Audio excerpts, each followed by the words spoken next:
Karibu sana ndugu mtazamaji wa BM Media katika simulizi za Biblia. Leo tutakuhabarisha kuhusu Petro, mwanafunzi wa Yesu. Usisahau kusubscribe chaneli ya BM Media. Usiku ule wa mateso, Yesu alikuwa amekamatwa na kupelekwa kwa kuhani mkuu. Petro, akiwa na hofu na kuchanganyikiwa, alimfuata kwa mbali. Alipokuwa ameketi katika ua, mtumishi mmoja wa kike alimtambua na kumwambia, "Wewe pia ulikuwa pamoja na Yesu wa Galilaya." Petro alikanusha, akisema, "Sijui unachosema."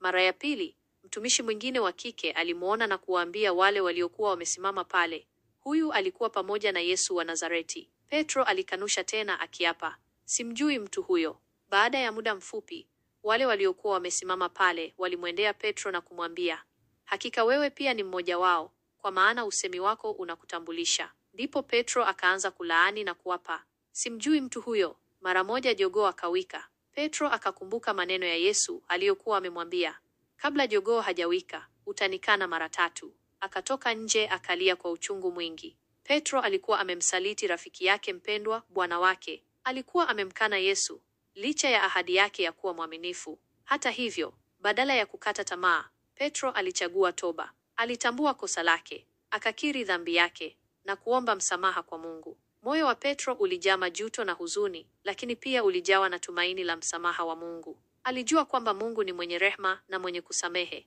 na aliamini kwamba Mungu angesikia maombi yake. Na hakika, Mungu alimsamehe Petro. Baada ya ufufuo wa Yesu, alimtokea Petro na kumpa nafasi ya kuthibitisha upendo wake mara tatu. Petro alithibitisha upendo wake kwa Yesu, na Yesu akamrejesha katika huduma yake. Katika kipindi hiki cha Kwaresma, tunakumbushwa kuhusu upendo na msamaha wa Mungu. Kama Petro, sisi pia tumefanya makosa na tumemsaliti Mungu kwa njia mbalimbali. Hata hivyo, hatupaswi kukata tamaa. Badala yake, tunapaswa kumfuata Petro katika njia ya toba. Tunapaswa kutambua makosa yetu, kukiri dhambi zetu na kuomba msamaha kwa Mungu. Tunapaswa kuwa na imani kwamba Mungu atasikia maombi yetu na atatusamehe kama alivyomsamehe Petro. Tunapaswa pia kuwa tayari kuwasamehe wengine kama vile Mungu alivyotusamehe. Kwaresma ni wakati wa kujitafakari, kutubu na kumrudia Mungu. Ni wakati wa kuimarisha imani yetu na kuonyesha upendo wetu kwa Mungu na kwa jirani zetu.